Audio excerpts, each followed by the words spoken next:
अस्सलाम वालेकुम दोस्तों, शाद खोसो वर्क यूट्यूब चैनल में तव्हां सभिनी पहिरीं प्यारनि खे दिलि वारनि खे सिंधी भाइरनि खे ख़ुशि आमदीद।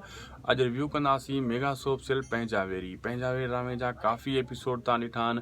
हाणे तव्हां ॾिठो त पंहिंजावेरी ड्रामो हिकु बहितरीनु मोड़ ते पहुतो आहे, जंहिंमें चाकर खान त पंहिंजे गहमा गहमी में लॻो पियो आहे। उन सां गॾोगॾु तव्हां इहो बि ॾिठो त रुंडो कीअं सांवल खे चुंगू ॾेई रहियो आहे, उन जे सौट सां यानी जो हैदर सां विढ़ाइण जे कोशिशि करे रहियो आहे। तुंहिंजे भाउ खे हिन क़तलु कयो आहे, लेकिन रुंडे जी हिकिड़ी बि ॻाल्हि न ॿुधी सांवल ऐं रुंडे खे अञा डंडो ॾेई भॼाए छॾियईं।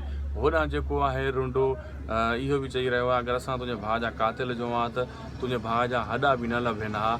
इन तुंहिंजे भाउ खे घर में इन सौट मारियो आहे। ऐं होॾां तव्हां ॾिठो त हिकु बहितरीनु अपडेट इहा बि आहे, जंहिंमें जाबिर ऐं उन रुंडे वारा चाकर खान खां बि लहराइनि था, चाकर खान खां बि डिॼनि था।